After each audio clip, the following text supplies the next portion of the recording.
So, sir, our next assessment for today is checking about your nails. So, we're gonna assess your nails. So, first is we're gonna inquire the patient of any abnormalities for the history. So, sir, you have any pain or any itching in the nails or any type of discoloration?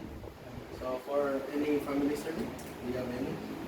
So, the findings are ano, normal for the patient within the history. So we're gonna inspect the fingernails and the palette shape. So we're gonna inspect, sir. So it's completely normal naman. And after that, we're gonna inspect the fingernails and toes and for its color.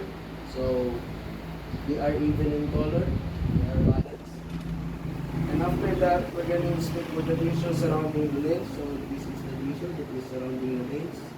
So we're going to inspect it.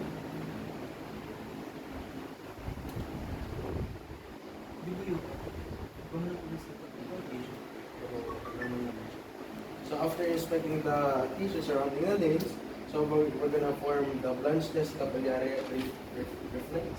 So we're going to pinch it. So it's completely normal naman. And after that,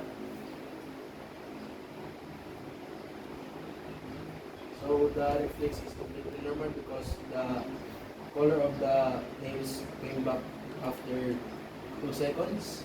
So that we can say that is completely normal. And after that, we're gonna document all the findings that we have gathered from the nails. And that is it. Thank you.